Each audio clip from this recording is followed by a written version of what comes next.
이튿날 그들이 베다니에서 나왔을 때 예수께서 시장하신지라. 멀리서 잎사귀 있는 한 무화과 나무를 보시고 혹 그 나무에 무엇이 있을까 하여 가셨더니 가서 보신즉 잎사귀 외에 아무것도 없더라. 이는 무화과의 때가 아님이라. 예수께서 나무에게 말씀하여 이르시되 이제부터 영원토록 사람이 내게서 열매를 따먹지 못하리라 하시니 제자들이 이를 듣더라.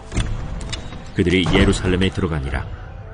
예수께서 성전에 들어가사 성전 안에서 매매하는 자들을 내쫓으시며 돈 바꾸는 자들의 상과 비둘기 파는 자들의 의자를 둘러 엎으시며 아무나 물건을 가지고 성전 안으로 지나다님을 허락하지 아니하시고 이에 가르쳐 이르시되 기록된 바 내 집은 만민이 기도하는 집이라 칭함을 받으리라고 하지 아니하였느냐.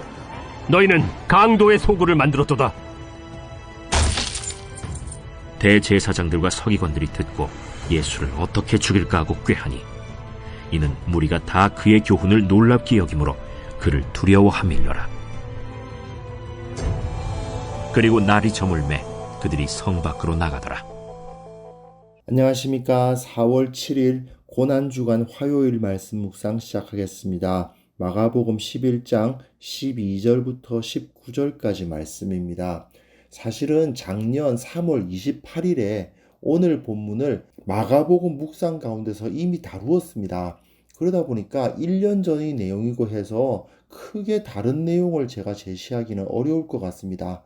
다만 어제 묵상에서 제가 미리 언급한 것처럼 이번 고난주간을 맞이해서 예수님께서 당하신 고난이 영적 전투의 결과였다는 사실에 초점을 좀 맞춰 보려고 합니다. 장기나 체스 등의 전쟁을 모티브로 한 게임에서 잘 나타나는데요. 전쟁의 승리는 그 머리 되는 자, 즉 최종 지휘권자를 무력화시킴으로써 얻어지는 거죠. 왕을 잡으면 전쟁에서 이기는 것이 대부분입니다. 그런데 공관복음에서는 예수님께서 예루살렘에 입성을 하시죠. 예루살렘 성문을 열고 그 가운데 들어가시는 겁니다. 그리고 곧 성전으로 향하신 이야기가 나와요. 그 장사하는 자들을 다 내쫓으시는 것을 보여주는 겁니다. 예루살렘의 머리라고 할 수 있는 그 성전을 무너뜨리시는 모습을 볼 수 있습니다. 특히 마태나 마가복음은 왜 성전이 하나님의 아들이신 예수님에 의해서 이런 일을 당해야 했던가를 무화과 나무의 일화를 통해서 미리 보여주고 그 다음 예수님이 성전 청결을 행하시는 모습을 제시하고 있습니다. 12절부터 14절까지 내용 보시면요. 무화과 이야기가 나오는데요.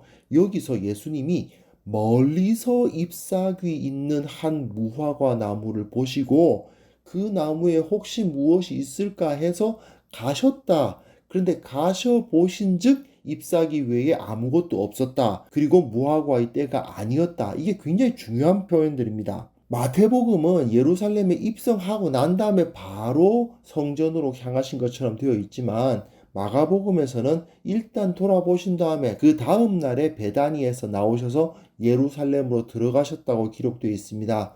예수님께서 시장하셔가지고 멀리서 잎사귀 있는 한 무화과 나무를 보셨어요.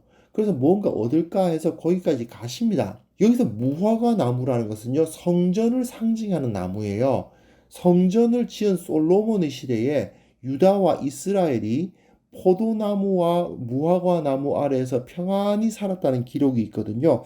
열왕기상 4장 25절에 보시면 솔로몬이 사는 동안에 유다와 이스라엘이 단에서부터 브엘세바에 이르기까지, 단은 이스라엘의 북단이고 브엘세바는 이스라엘의 남단입니다. 단에서부터 브엘세바에 이르기까지 각기 포도나무 아래와 무화과 나무 아래에서 평안히 살았다. 이런 기록이 되어 있어요. 솔로몬이 성전을 지은 사람이잖아요. 그러다 보니까 솔로몬 시대에 이런 평화가 있었다라는 것을 기억하면서 이 성전이 회복됨으로 인해서 이스라엘이 회복될 것을 기대했던 거죠. 그러다 보니까 성전의 회복을 꿈꾸는 사람들은 대부분 이 무화과 나무 아래를 찾아서 거기서 기도했던 것을 볼 수 있습니다. 요한복음 1장 48절에도 나다나엘이 무화과 나무 아래 있을 때 너를 보았다, 이렇게 예수님께서 말씀하시잖아요. 그런데 예수님은 지금 배가 고프셔가지고 멀리서 잎사귀 가진 무화과 나무를 보시고 거기까지 가셨단 말입니다.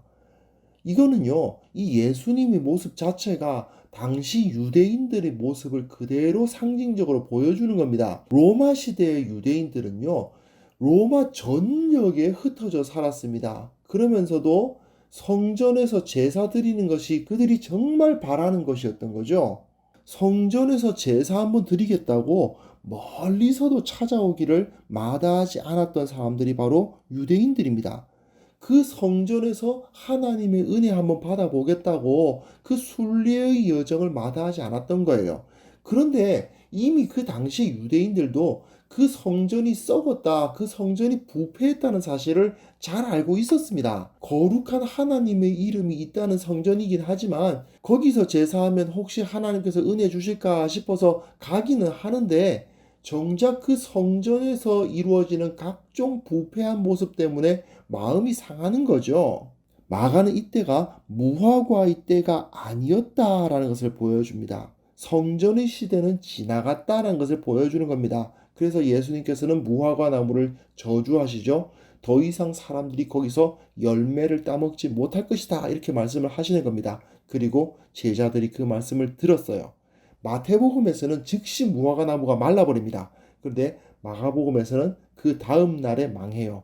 이는 곧 성전이 무너지리라는 예수님의 예언이었던 겁니다. 사실 이미 사람들은 성전으로부터 영적인 양식을 얻지 못하고 있었어요. 마치 열매가 없어서 아무것도 먹을 것이 없는 무화과 나무와 같이 그 성전 자체가 하나님의 은혜를 바라는 그 순례객들에게 전혀 은혜를 끼치지 못하고 있었던 겁니다. 그러다 보니 예수님께서는 결국 그 성전이 파괴될 것이다 라고 예언을 하시는 거죠. 15절부터 17절까지 내용 보시면요, 예수님께서 성전 청결을 단행하시는 모습을 볼 수가 있습니다. 예수님께서 무화과 나무를 저주하신 것이나 성전 청결을 단행하신 것이나 결국 같은 이야기라고 할 수 있습니다. 예수님께서는 그 안에 들어가셔서 돈 바꾸는 자들, 비둘기 파는 자들을 다 내쫓으시죠.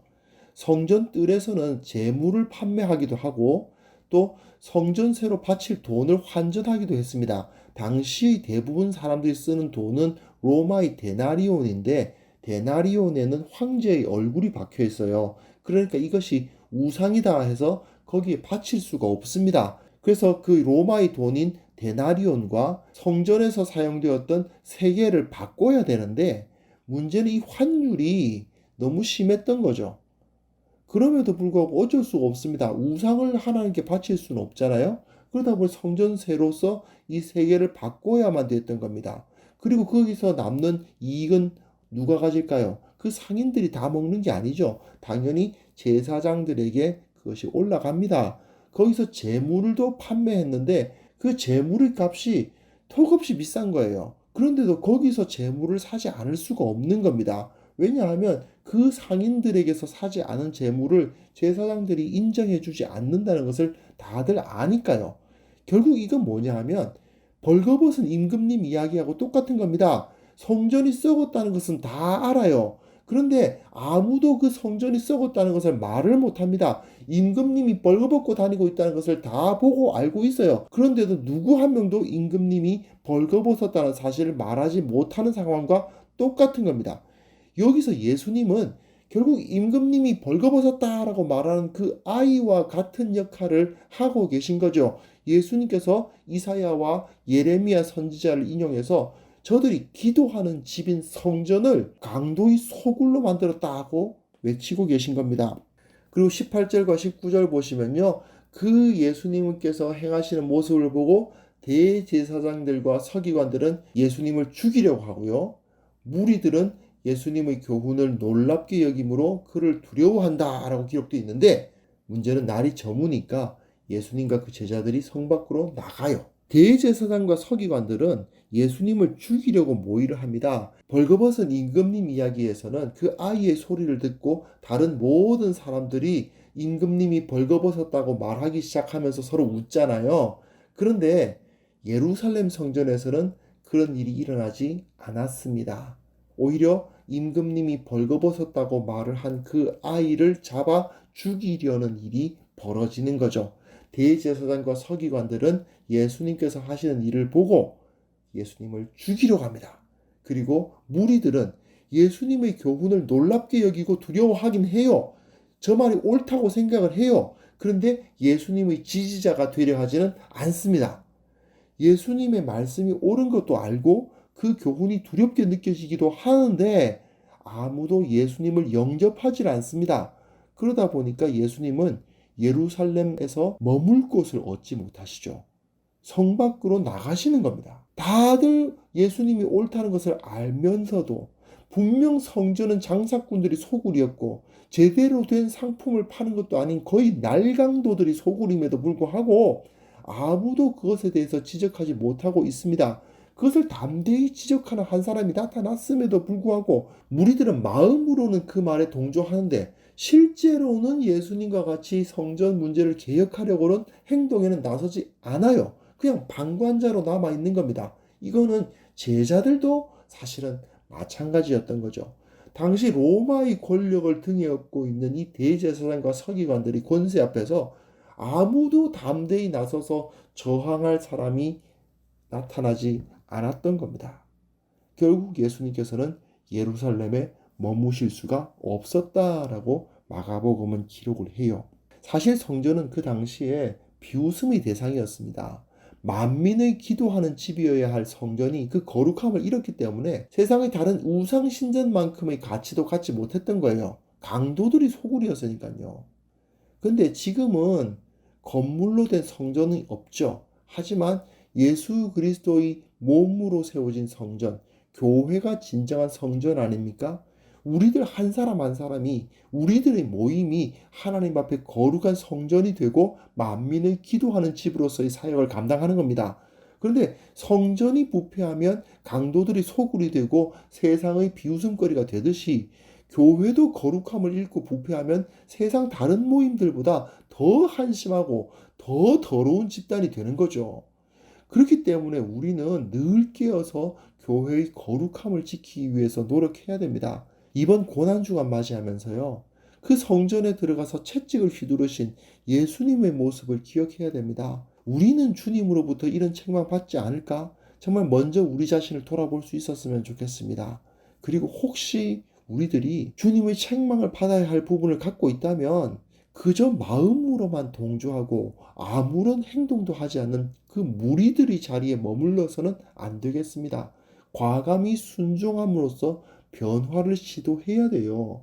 잘못된 것이 있는데도 그냥 두려워서 입 닫고 가만히 있는 것은 결코 신앙인의 모습이 아니라는 것 깨닫기를 바랍니다. 단 먼저 먼저 나의 모습부터 돌아보면서 내가 주님 앞에 부끄러운 것이 없는가, 내가 고쳐야 될 것은 없는가 돌아보시고 그 이후에 교회를 바로 세우기 위해서 최선의 노력을 다하시는 우리 귀한 성도님들 다 되셨으면 좋겠습니다.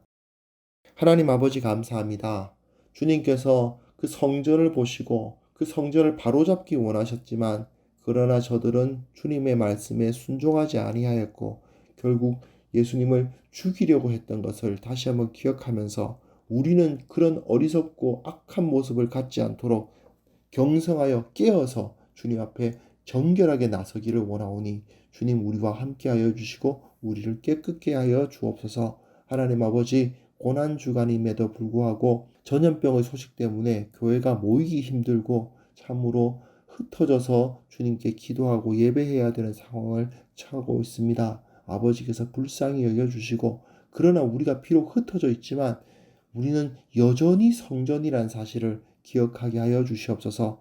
이 땅 가운데서 거룩한 자들로서 살아갈 수 있도록 도와주시고 이 땅 가운데 예수 그리스도의 영광을 드러내는데 부족함이 없도록 주여 이끌어 주옵소서. 주여 원하옵기는 속히 이 어려움들 물러가게 하시고 함께 모여 주님의 이름을 높이게 하시고 또한 그 모습을 통해서 이 세상 가운데 예수 그리스도의 영광을 드러내는 교회가 될 수 있도록 주여 은혜를 베풀어 주옵소서. 주님 오늘 하루도 주님께 의뢰합니다. 주님께서 돌보시고 주님께서 함께 하시는 하루가 될 수 있도록 우리들 각자를 주님께서 붙들어 주시기를 원하옵고 예수님의 이름으로 기도합니다. 아멘.